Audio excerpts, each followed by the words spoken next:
ای که با نامت جهان آغاز شد، دفتری ما هم به نامت باز شد. دفتری که از نام تو زیور گرفت، کار آن از چرخ بالاتر گرفت. سلام به یک شما تماشاگران برنامه کتابخوان.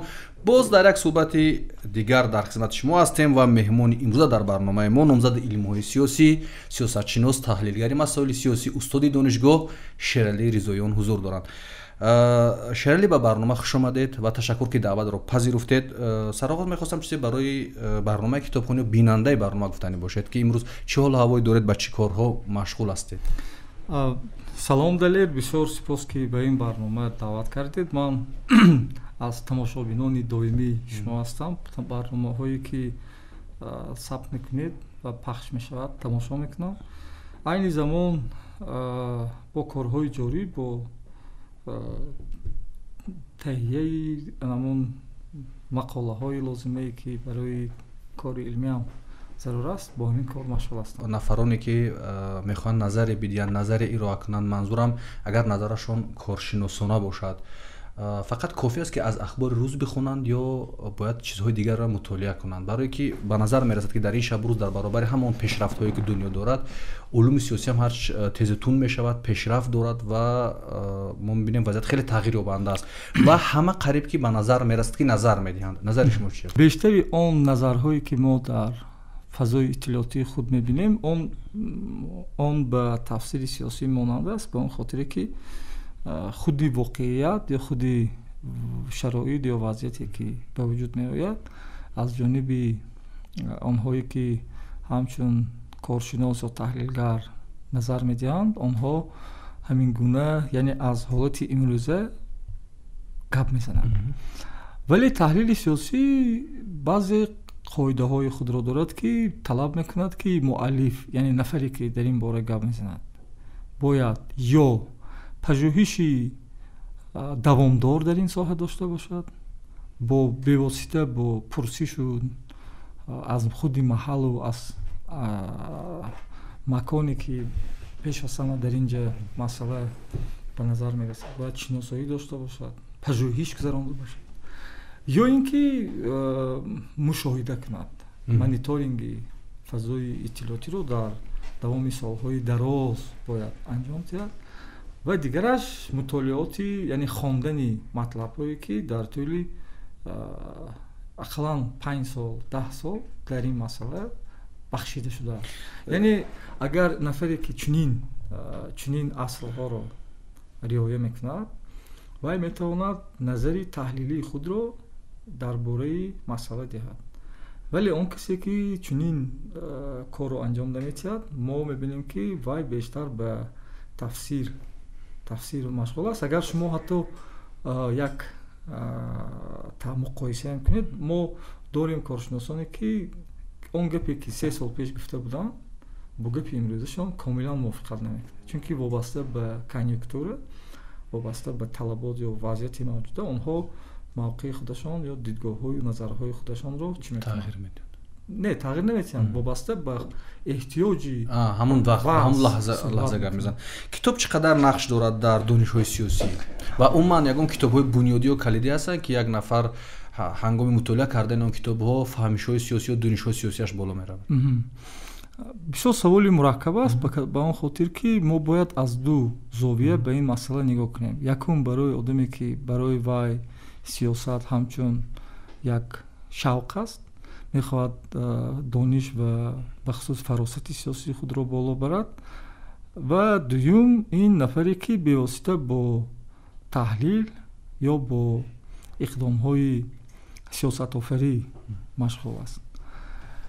барои ин ду категорияи мардум албатта мутолиа ва аз худ намудани китобҳои мухталиф дар назар аст. мо мебинем ки имрӯзҳо китобҳои зиёди нисбатан сабуке дар бораи вазъият, шароит ё чизҳои адабӣ ки офарида шудаанд, аллакай ба хонанда хулосаи тайёрро пешниҳод мекунанд ва хонанда мувофиқи ин хулосаи пешниҳод мехоҳад воқеиятҳоро, воқеияти мавҷударо моделсозӣ кунад.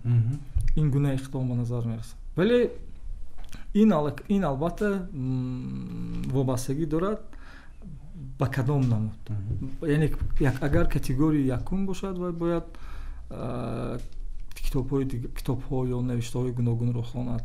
Агар категорияи дуюм бошад, гурӯҳи дуюм бошад, вай бояд китобҳои дигарро хонад, ки дар ин бора вобаста ба соҳа китобҳои зиёд ҳастанд. Яъне нафаре ки мехоҳад фақат дар бораи сиёсат донад, вай бояд ақаллан бо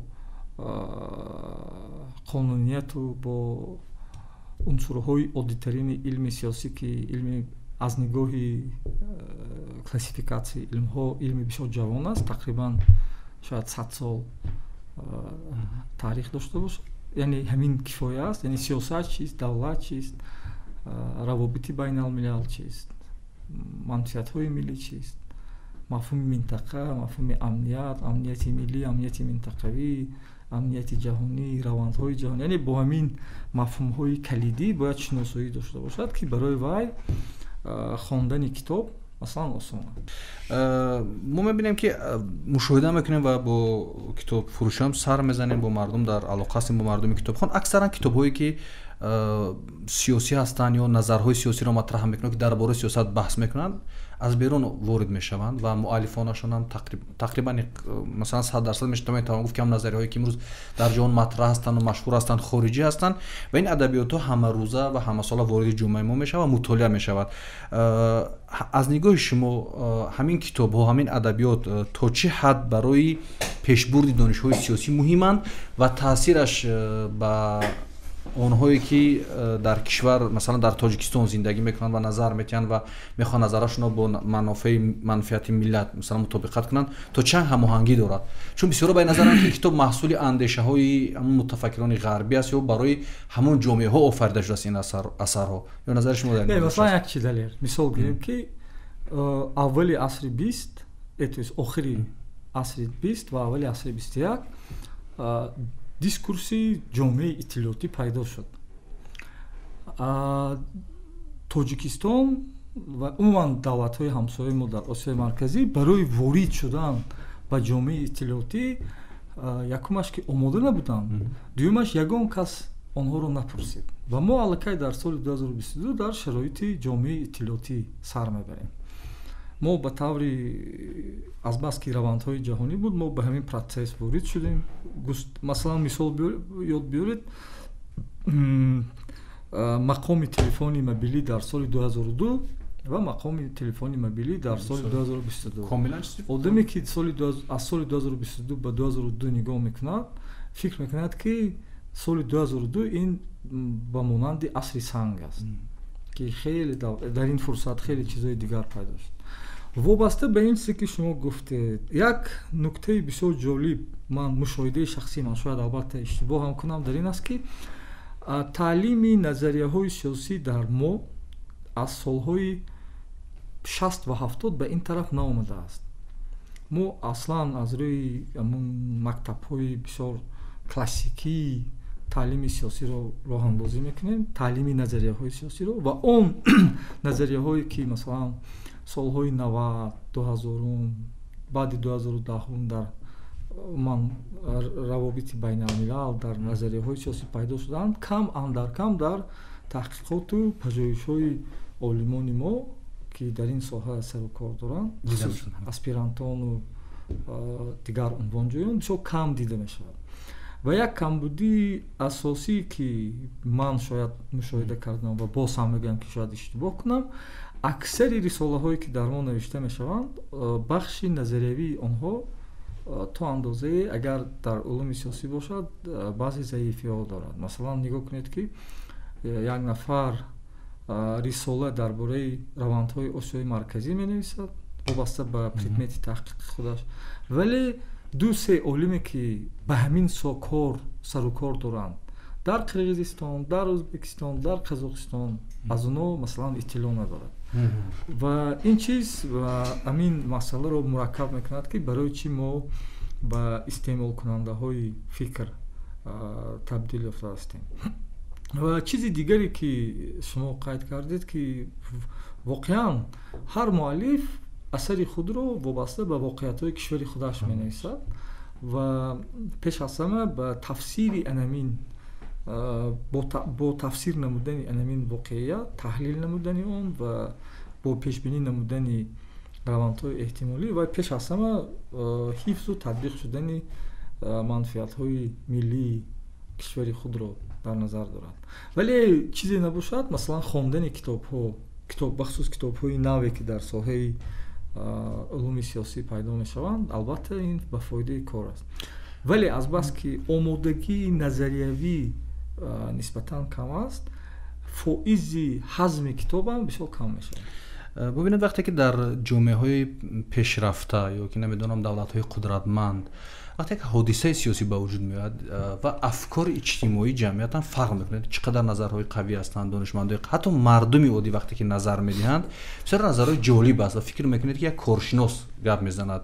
метонем масалан русияро мисол берем, метонем эронро мисол, метонем амрико, фаронса, ва ҳар як кишваре ки имрӯз дар ҷаҳон ҳатто метавонад ба як улгуҳо табдил ёфтанд. фикр мекунед ки ҳамин гуна бархурди ҷомеа ё донишмандон ки дар мо камтар эҳсос мешавад, сабабаш чи аст? мо он чизе ки шумо гуфтед ин назари бисёр ормонӣ аст ба масъала, чунки дар он кишварҳои бахусус дар кишварҳои ғарб мардум ҳатто парвои чӣ надоранд, равандҳои минтақавию кишварию ҷаҳониро надоранд, ба он хотире ки ин кор фақат кори мутахассисони соҳа аст. ва баръакс ҷомеаи мо бисёр ба масъалаҳои сиёсӣ ворид аст, мардуми мо баҳсу баррасӣ мекунанд ва дар Русия ҳам ҳамин процесс аст. Вале анамун сатҳи баррасиҳое ки мо мебинем вай мисли як кафкои иттилоотӣ аст, яъне як партоби иттилоотӣ сурат мегирад, дар атрофи вай як амалиёти иттилоотӣ роҳандозӣ мешавад ва дар атрофи анамин амалиёти иттилоотӣ афкорсозӣ сурат мегирад. Вале дар ҷомеаҳои масалан агар олмон гиред, барои як нафар олмонӣ ки масалан дар Берлин кор мекунад ва фарз кардем инженер аст, барои вай аслан аҳамият надорад ки дар атрофи ваю дар ин чизои вай ки чӣ кор машғул аст. Яъне инро мутахассисон, манзур ман ҳам мутахассисе ки даст ба ҳамин кор ки мезананд бисёр ҳирфаӣ ҳастанд. Масалан хеле шумо гуфтед кафкои иттилоотӣ нестанду вақте ки одам гӯш мекунад ё ки ҳамон мақоларо мехонад аз он мегирад ё ки назари онро вақте гӯш мекунад. Вале дар мо баъзан вақт фаҳмида намешавад ки ин назари омиёна аст ё ки назари коршиносона аст ё ки чӣ аст. ин кафкои иттилоотӣ гуфтам, ман назари онҳои дар назар надоштам, ман партоби иттилоотиро дар назар доштам ки дар атрофи вай баррасӣ сурат мегирад. акнун гӯем ки мо масалан чӣ пешрафту чӣ камбуд дар ин соҳа дорем, дар соҳаи таҳлили амалии равандҳо. Шояд ин бисёр мавзӯи мураккаб бошад, вале ба истилоҳи хеле агар сода гирем дар ин аст ки ба ҳамун саволи аввале ки шумо дода будед ки дар мо тафсири сиёсиро аз таҳлили сиёсӣ фарқ намегузорад. Масалан шумо аксар дар матбуот мебинед ки аз масъалаи ҳифзи пирьехи Федченко то ба масъалаи озодии баён назар медиҳад. ё нафареро мебинед ки дар донишгоҳ як факултатив, яъне 2 семестри сиёсатшиносӣ нахондааст, вале даъвои коршиноси масоили сиёсӣ буданро дорад. Ҳамон суҳбате ки сиёсатшиноси хушноми мо раҳнамо Абдуллоҳ Ҳакими раҳнамо бо шумо доштанд ва баъзе чизоро гуфтанд, моям ба ҳамин назар ҳастем ки яке аз соҳаҳои беқадр ва соҳаҳои бесоҳиб ҳамин илмҳои сиёсӣ шуданд ки ҳар касе хост аз худаш таҳлилгари сиёсию аз худаш масалан коршинос. оз як ишораи хуб кардед ки мардум саросар ба ин даст мезанад, назар метиҳанд. кас ҳамин хеле гумон мекунад дар назари аввал ки ҳама мефаҳмад, ҳама медонад, вале як чиз он ҳодиса гузашт ё ин иттилоъ гузашт, вале дар маҷмӯъ як фикри дуруст фаҳмида намешавад. Агар мо мешинем таҳлил мекунем, ин нигоҳ кунед, ин сатҳи тафсире ки баён мешавад, ин вобаста ба сатҳи тафсири сатҳи қабули ҷомеа аст. Масалан агар дар ҷомеаи мо 10 нафар ба истилоҳе ки дар журналистика шумо истифода мебаред, медиа критика, агар 10 нафар ё 20 нафар одаме бошад ки бо амин бозрасӣ ва омӯзиши назарҳои коршиносону беҳтар шудани сифати тафсирҳою таҳлилҳои онҳо агар сарукор гирад, ин албатта барои зиёд шудани масъулият масалан чӣ мешавад. Масалан нигоҳ кунед, вақте ки ман ягон назарро мехонам, ман ҳамеша фикр мекунам ки ангезаи гуфтани ҳамин нукта дар чи аст. пештар вақте ҳамин бисёр фикр мекардам ки муаллиф ё муаллифи сухан дар кадом асос ҳамин чиро гуфт. худам барои худам қолаб месохтам, моделсозӣ мекардам, вале вақте ки бо он кас суҳбат мекардем маълум мешуд ки он кас ҳамин шояд ин қадар жарф ба масъала нигоҳ намекунанд ва ҳамон нуктаи ё фикри аввале ки ба сарашон омад ҳамонро масалан гуфта ҳастанду ё чизи дигар. барнома китобхон аст ва мо аз қишрҳои мухталиф, синну соли мухталиф ва назарҳои мухталиф дар ин барнома садодан. Шумо омӯзгорам ҳастед, яъне ба донишҷӯён дарс медиҳед.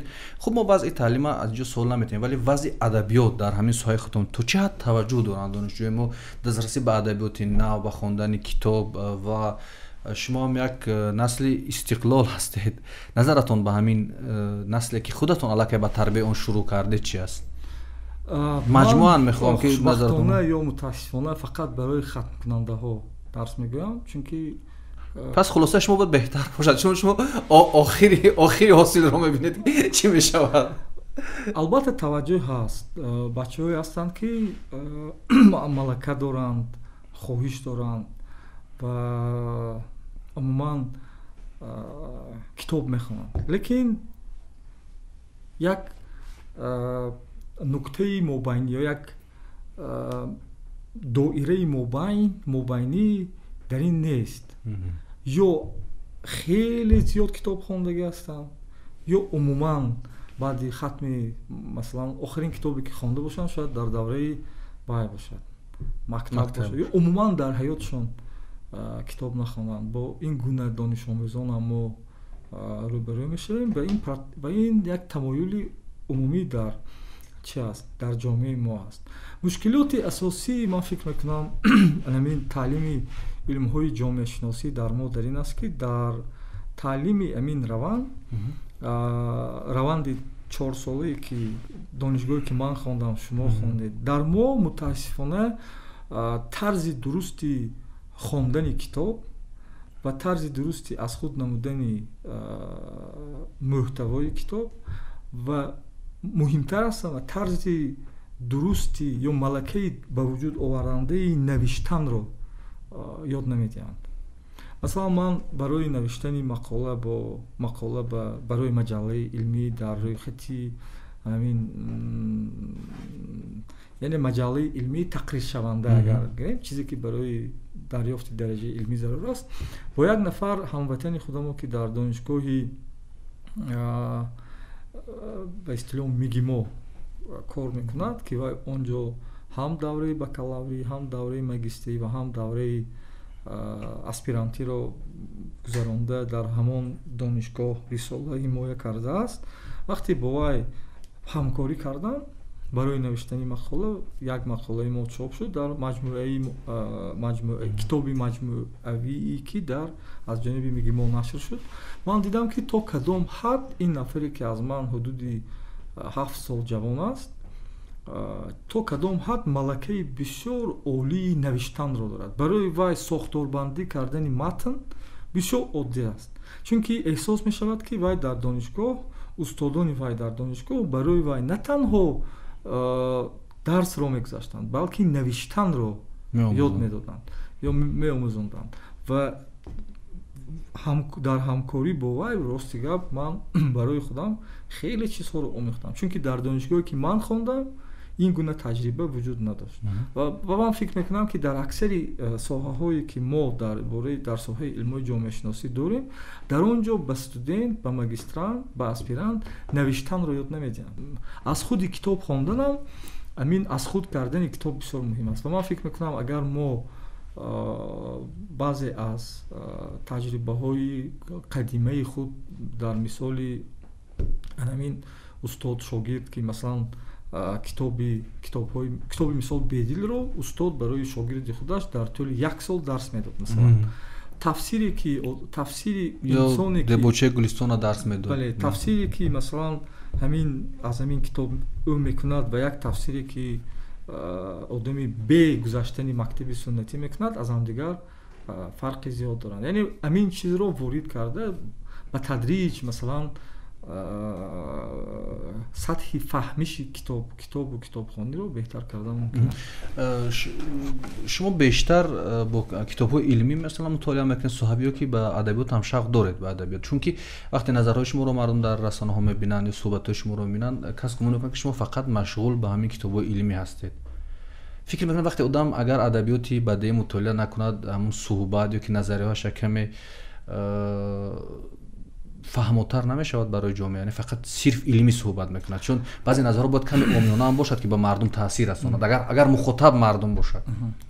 бисёр эроди дуруст ман қабул дорам, чунки баъзе масъалаҳое ҳастанд ки шумо бояд бо ишораҳо бояд гап занед ки вай барои доираи бисёр хос равона шудааст.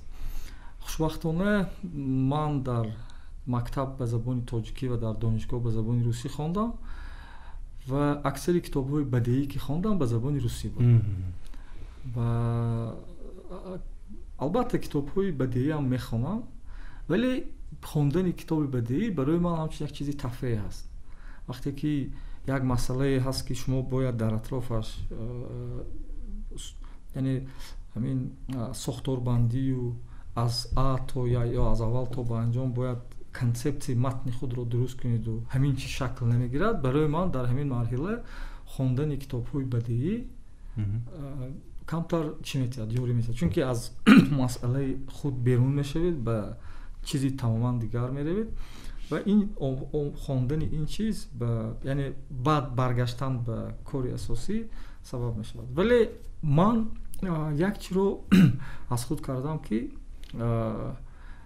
ба китоб бояд аз чанд зовия мо нигоҳ кунем, яъне мо барои чӣ китоб мехонем. масалан шумо медонед ки қуллаи баландтарини Тоҷикистон чӣ ном дорад ва чӣ қадар баландӣ дорад? хуб исмоили сомонӣ ча баландӣ аст? 7600 чанд метр. 7495 метр аст. вале шумо яқин, ман ба шумо ба истилоҳи забони адабӣ гарантия метиҳам ки ҳамин 7495 метр будани қуллаи Исмоили Сомонӣ дар зиндагии воқеии шумо ба шумо умуман ёрӣ наметиҳад, ҳам барои пешбурди зиндагӣ, ҳам барои ҳалли баъзе масъалаҳо.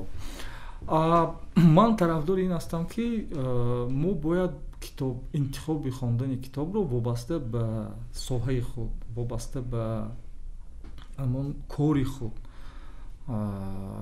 ба роҳ монем, яъне китобе ки бевосита метавонад барои баланд бурдани ҳирфият ва касбияти мо масалан сабаб мешавад.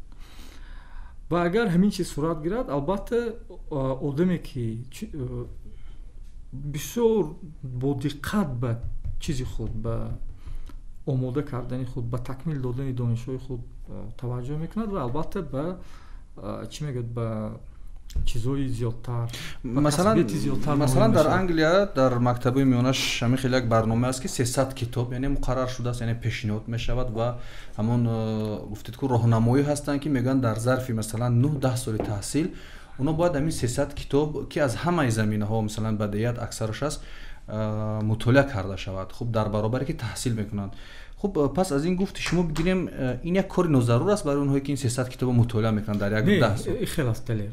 дар давраи мактабхонӣ хондани китоб бисёр муҳим аст, яъне инсон бояд дар давраи мактаб бояд китоб хонад. шумо саволи аввалатон дар бораи донишҷӯён буд ва ман аз рефлексияи мардуме ки аллакай соҳиби ихтисос шудааст хат мекунад нигоҳ кардам. масалан нигоҳ кунед, агар инсоне ки дар 16 солагӣ китоби Александр Дюма се мушкетёрро мехонад, яъне ҳамин се бахши китоб, масалан 20 сол қабл, баъд 10 сол қабл ки аз се китоб иборат аст, вай агар дар 15-16 солагӣ агар китобро хонад, вай тамоман инсони дигар мешавад. ба кадом хотир? ба он хотире ки максимализми аз ҳад зиёд дар вай пайдо мешавад, дар вай бовар пайдо мешавад ки вай метавонад дар зиндагӣ ба ҳама чӣ расад. агар мақсад эътимод ба нафса боло мебарад, не эътимод ба худ, кор кардан аз болои худ, аз худ кардан. вале тасаввур кунед ки ман масалан дар синни 36 солагӣ китоби се мушкетёрро мехонаму дар ҳаёлу ҳаваси ҳамун Дартанян ва дигар қаҳрамонҳои ҳамин китоб мешавам. ё масалан асари Робинзон Крузо ки Даниэл Дефо навишт. агар ина кӯдак дар синни 10 солагӣ 12 солагӣ хонад, дар вай шавқи зиндагӣ, шавқи масалан сайёҳат кардану баъзе чизо пайдо мешавад. ё масалан агар шумо дар ҳамин синни мактабӣ китобҳои Жюл Верн, масалан бахусус китобҳое ки Марк Твен шоста се трилогия дахл дорад, 20,000 лие дар зери обу, ҷазираи Сеҳрноку. Масалан бахусус ҷазираи Сеҳрнок дар инсон метавонад, дар кӯдак албатта метавонад як нав муҳаббат ба табиатшиносиро ба вуҷуд биёрад, ки вай худаш дар кӯҳ пушташ бо ҷамъ кардани гиёҳ. Лекин вақте ки нафари 36 сола ё 25 сола мехонад, вай аллакай бояд намедонам аз рӯи ихтисос бояд кор кунад. Ва ман фикр мекунам ки мо агар амин як камтар назари прагматикиро ба китоб хондан ба вуҷуд биёрем, яъне хондани китоб вобаста ба соҳаи фаъолият, ин бисёр хуб аст. Дуруст. ба фикри шумо, ба фикри назари шахсии худатон муҳимтарин омил барои як ҷомеа, акн намешуд ки ҷомеа 9-10 миллион ҳама рӯ ба китоб биёрад, вале як қишри муайян барои китобхонӣ пайдо шаваду мардум рӯ ба мутолиа биёранд. Ҳамчунин як устод фақат назари шахсии худатон муҳимтарин омилиш чӣ буда метавонад? Мо нигоҳ кунед, мо даъвоҳои зиёд дорем дар бораи мардуми соҳиб китоб будан, вале шумо бинед ки аксари донишҳое ки дониш ва иттилоъе ки мардуми мо дар бораи адабиёти мо дорад бисёр сатҳӣ аст. Дар сатҳи адабиёти синфи 8 9 ман ба шумо мувофиқам дар мазмун хондааст. нигоҳ кунед ки мо то ба имрӯз як пойгоҳи тақризнависиро дар соҳаи китобхон надорем. Масалан фарз кардем шумо корманди соҳаи намедонам журналистика, соли шояд дар соҳаи журналистика 15 китоб чоп шавад. Шояд бештар. Не, шояд. Шумо ҳамчун корманди соҳаи журналистика ки бо пажӯҳиш ҳам машғул аст, шумо хабар надоред ки чӣ китоб чоп шуд. Агар як пойгоҳи мо масалан воқеан ба китоб хондан ва тарғиби китоб кардан, китобхониро ба роҳ мондан агар дошта бошем, дар мо боз ҳамун як таҷрибаи безебе ки дар соҳаҳои дигар аст, боз дар ин соҳа низ ба назар мерасад. Ҳама мегӯяд ки китоб хондан зарур аст, лекин як қадами амалӣ барои ин, яъне роҳҳал шумо мехоҳем фаҳмед, як роҳҳал дошта бошад. Роҳҳалаш, яке аз роҳҳалҳош дар марҳилаи аввал ин таъсиси як пойгоҳе аст ки тамоми асарҳое ки навишта мешавад, китоби наве ки чоп мешавад, узви масалан девони анамин пойгоҳ китобро мегиранд, мехонанд ва дар ҳаҷми масалан як китобе ки 300 саҳифа аст, дар ҳаҷми 10 саҳифа тақриз медиҳанд ва дар охири тақриз хулоса метиҳанд ки оё хондани ҳамин китоб зарурат дорад ё надорад. ин ниҳод набояд ниҳоди давлатӣ бошад, ин ниҳод набояд ниҳоди вобаста ба як шахс бошад, ин як ниҳоде бояд ё як коллективе бояд бошад ки мутахассисони соҳаи мухталифро дар асоси фаъолият бидуни маблағ бояд ҷамъ кунад, чун саволу чизҳои гуногунам набошад. ба масъулияте ки масалан муқарриз дорад, яъне шаффоф будан, бидуни ғараз навиштан ва чизҳои дигар бояд бошад ки ҳам муаллифи асар қабул кунад ва ҳам нафаре ки мехонад. Масалан тасаввур кунед шумо медароед дар як ҳафта дар бораи 20 китоб маълумоти бисёр мухтасар. Шумо интихоб мекунед ки ана барои ман масалан хондани ҳамин 3 китоб бисёр муҳим аст ва вобаста ба соҳа мехонед. Масалан дар ҳамон кишварҳои пешрафтае ки шумо гуфтед, ҳамин гуна ҳаст. Китоби илмие ки чоп мешавад, худи нашриёт ба ҳамин мутахассисон мефиристад, тӯҳфаи одами тақризнависанда, яъне ҳамон дастмузде ки ӯ мегирад, ҳамин як нусхаи китобе аст ки барои вай мефиристанд. Шумо масалан далер нигоҳ кунед, шумо ягон тақризе ки фарогир шуда бошад ба ягон рамани давраи истиқлол дидед, ин чиз нест. Яъне мо ҳамон вақте ки ҳамин суннат, ҳамин таҷрибаро дар кишвар роҳандозӣ мекунем, ин ба таври амалӣ барои зиёд шудани мардуми китобхон сабаб мешавад. واقعا در کشورهای پیشرفته که ما از سامانه‌ها اینا نظر میکنیم یک کتاب تا 200 300 تا 500 بار تو نشر میشود. عاملش وقتی که آدم میبیند عاملش هم تقریضا هستند که مردم جلب میکند، مردم به سمت کتاب میارد و همون تقریضا باعث میشوند که سر این کتاب اندیشه‌های دیگر به وجود بیاد. واقعا خیلی نقطه خوبی رو اشاره کرد که بار اول در این برنامه صدا داد.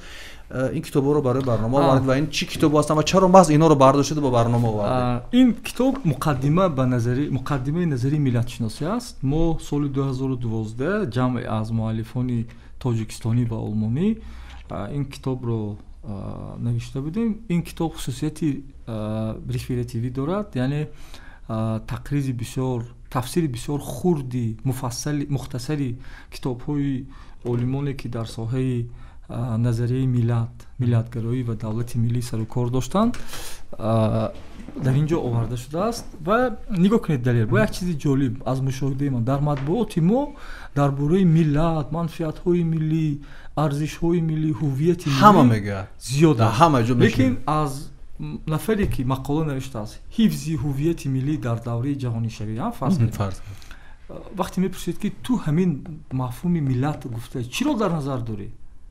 وای در اکثر مورد از مکتب‌هایی که یعنی به سوالی در همین کتاب اگر مقدمه به نظر ملت شناسی به طور بسیار ساده آورده شده است که به سوال ملت چیست 7 پاسخ است در این کتاب. بله 7 پاسخ است و 7 حتی 8 پاسخ است، یعنی 8 تفسیری که با هم دیگر موافقت نمی‌کنند. در ما متاسفانه بیشتر مردم درباره انمون قالب‌هایی که مقاله یوسیف استالین سال 1912 نشر شده مارکسیسم ناسیونالний вопрос، یعنی 4 عنصری که بسیار مهم است گفته می‌شود، ما از همین زاویه نگاه میکنیم. لیکن کنسپسیایی که استالین پیشنهاد میکند برای ما مردم تاجیک و عموما مردم فارس‌زبان موافقت نمیکنند. یا یک بخشی مردم ما طرفدار عقیده‌های گومیلوف هستند، پسیانر نیست. اگر شما حتی بعضی‌ها جانبداری هم میکنند، ولی شما اگر اندیشه مرکزی گومیلوف رو گیرید و انتقادی به مسئله نگاه کنید، ما باید اقلا 600 سال پیش باید از بین میرفتیم. با طبق نظریه پسیانر نیستی که مثلا گومیلوف میگوید و بعضی علمان ما همین نظریه رو چی میکنند؟ جانبداری میکنند و دیگر نظریه ها و فنومن ملت در شرایط ما چنین است که متاسفانه با خیلی از نظریه ها یا رویکردهای فعال ملت شناسی ما نمیتونیم بیان کنیم، چون که یکمش این شاید صحبت علومی باشه. یعنی این کتاب از کجا میشود پیدا کنه؟ نفرانی که شوق داشته باشن به مقدمه به نظر ملت شناسی بفهمن درباره مفهوم ملت و اصطلاح دیگری در ملت شناسی، از کجا میتونن پیدا کنن کتاب؟ من در خانه شاید یگان 20 نسخه دیگر دارم. نه هر کس میتونه با شما سراغ کنه و میتونن به شما درخواست روان کنن و به 20 نفر اولی که درخواست آن روان میکنن من اون کتاب‌ها رو آورده میدم. خب اینا برنامه اونایی که برنامه کتابخونه تماشا میکنن اگر اولین شده درخواست فرستن صاحب مقدمه به نظر ملت شناسی میشن. خب کتاب دیگرش کتاب دیگر این مونوگرافی من است که سال 2020 در نشریات دانش اکادمی علم‌ها نشر شد. حجمش بسیار کم بود ولی ما شکل الکترونی کتاب رو طریق بلوگی که من دارم پهن کردیم، در سیستم رینسی روسیه وارد کردیم و این کتاب پیش از همه به مسئله حفظ منفعت‌های ملی تاجیکستان در شرایط امروزه بخشیده شده است. تفسیر مکتب‌های منفعت‌های ملی آورده شده است و چیزی آخری که دارد این در این است که مدل سازی یا طرز روش مدل سازی منفعت‌های ملی تاجیکستان در سیستم مناسبت با کشور دیگر هم آورده شده. خب کسی به این کتاب اگر توجه زایی کرد ما لینکش در زیر برنامه میگذاریم و از اون طریق شما میتونید که طریق الکترونیک کتاب رو مطالعه کنید. خب کتاب دیگر این محصول دانشجویان کاری دانشجویان فاکولته مناسبت‌های بین‌الخلقی دانشگاه ملی است که در سال 2020 بله یعنی کاری نو است رهبریت کافدر از حساب خود این کتاب رو نشر کردن. در این کتاب اگر برای من اجازه باشد ما کورس داشتیم برای یعنی ما درس داشتیم برای دانشجویان کورس 4 онҳо 4 намуди маводи таҳлилӣ навистанро аз худ карданд. Якумаш тафсири моҳонаи сиёсати хориҷии Тоҷикистон ки фарз кардем дар моҳи май кадом ҳодисаҳо буданд ва ба чӣ бояд мо таваҷҷӯҳ диҳем. ин кор пеш аз ҳама барои пӯшиши иттилоъотии сиёсати хориҷӣ бисёр зарур аст. қисми дигараш, намуди дигараш ин таҳлили муносибати дуҷонибаи Тоҷикистон бо давлати дигар аст. қисми дигараш, намуди сеюмаш ин таҳлили контентӣ ё имиҷи Тоҷикистон дар фазои иттилоъотии давлати дигар. ина чӣ мешавад асрат кара каси таваҷҷӯҳ дошта бошад? Инам шакли электронишро дар линки барнома мегузорем. ва ниҳоят чизи чорум дорад. ина мо таҳлили ба истилоҳ вазъиятӣ номбар кардем ки як вазъияти фавқулода муҳим ба вуқӯъ пайваст. Барои чӣ ба вуқӯъ пайваст? Чӣ ба манфиатҳои омилош чӣ буд? Сабабош чӣ буд? Чӣ таъсир метавона расонад? ва сценарияҳои эҳтимолии рушди анамин вазъият. ин кори донишҷӯёне аст ки дар курси 4 таҳсил мекарданд ва соли 2020 донишгоҳро хатм карданд. Шерил мехостам пеш аз оне ки суҳбататонро хулоса кунед ба як суол посух бидед. мо дар Тоҷикистон, дар кишварамон ангушумор афроде дорем ва ҷавононе дорем мисли шумо ки ба корашон хеле ҷиддӣ муносибат мекунанд, ҳафсала доранд, назар метиҳанд, мехонанд ва талош мекунанд ва умедворанд. ин хушбинӣ, ин умедвор будан, ин талошҳо аз куҷо сарчашма мегирад ва чаро ин қадар ба қавли донишҷӯёнатон ба коратон ҷиддӣ назар мекунед? Ин тарбияти хонаводагиатон буд ё намедонам ҳамун сарчашмаи мутолиаатон буд ва ҳамчун як шаҳрванд дар ин кишвар воқеан ба ояндаи хуб масалан шукуфоӣ бовар доред? Чун яке аз хусусиятҳои барнома ин аст ки мо дар мисоли шахсони муваффақ нишон медиҳем ки ин одамо чаро ин қадар энержӣ доранд, ин қадар кор мекунанд, ин қадар талош мекунанд ва аз куҷо сарчашма мегиранд то дигарон ҳам намунаи ибрат шаванд. Бисёр сипос. Аз ба нисби зиёди гуфтаҳои шумо ман арзанда нестам. Мо ҳоли дар аввали роҳ ҳастем, вале назари ман ин аст ки дониш ин амонат аст ва ҳар қадаре ки дар бораи дониш, дар бораи баланд шудани малака ва умуман саводи муҳити атроф агар мо кӯшиш кунем, ин ҳамин қадар барои беҳтар шудани зиндагии мо дар атроф сабаб мешавад. Ва вақте мо як чизи наве ки ё як чизи ҷолибе ки аз худ кардем онро ба каси дигар намедиҳем, ин албатта дар ҷои худ меистад ва ба истилоҳи занг мезанад ва беҳтараш интиқол додани дониш аст, ба хотири ин ки ҳар қадаре ки мо ҳамин корро анҷом диҳем, ҷомеа солим, ҷомеа пешрафта ва иқдоми бисёр ҷиддӣ барои саодати ин мардум ва ҷомеаи мо ба вуҷуд меояд. ин аст бахши ба истилоҳ ва арзиши. Бахши амалииш дар ин аст ки ман мушоҳида мекунам ки дар муқоиса бо давлатҳои ҳамсоя дар мо теъдоди мардуме ки ҳамчун коршинос ҳастанд бисёр кам ҳастанд. ва гуфтан ва навистани мақола ки мо коршинос кам дорем масъала ҳал намешавад. ва шумо дидед ки дар ин ҳодисаҳое ки соли 2020 буданд, мебахшед соли 2021 як таниши марзие ки миёни Тоҷикистон ва Қирғизистон сурат гирифт ва баъд ҳодисаҳои дигаре ки буд вобаста ба вазъияти Афғонистон ки ба ҳастии Тоҷикистон таъсир дорад, мо дидем ки ҳамин як фосила байни коршиносони мо чӣ надоштад, яъне як чизи мобайнӣ надоштад. Коршиносони мо ё собиқаи бисёр калон доранд, сину солашон аз 50 гузаштааст ё масалан ҷавон ҳастанд.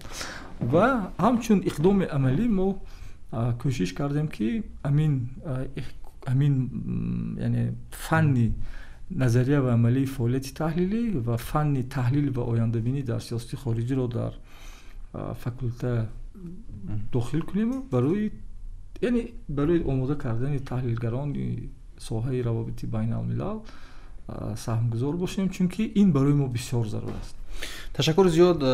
Хурсандам ки дар ин суҳбат иштирок кардед ва дар хулосаи шумо ман инро гуфтаниам ки чун дар ҷаҳон дигар зургӯӣ ва қудратнамоӣ як кори маъмулӣ шудааст ва имрӯз чӣ кӯчак, чӣ бузург ё чӣ шарқу чӣ ғарб, ҳар касе ки метавонад зур мегӯяд ва ҳар касе метавонад аз манфаъи худ дифоъ мекунад ва экош мо ва миллати мо ҳам дар натиҷаи мутолиа, дар натиҷаи омӯзиш, дар натиҷаи дониш битавонем аз худамон дифоъ карда бошем, як миллати огоҳ бошем, як миллати бедор бошем. ва ҳадафи ниҳоии барномаи мо ҳам, ҳадафи ягонаи барномаи мо ҳам ҳамеша ин аст ки мо вақте даъват мекунем ки рӯ ба мутолиа биёред, рӯ ба китобхонӣ биёред, манзури мо ҳамин аст барои огоҳӣ ва бедории як миллат. Ин барномаи Китобхон буд. То барномаи оянда дар ҳифзу паноҳи Худо бошед. Худо ҳофизатон.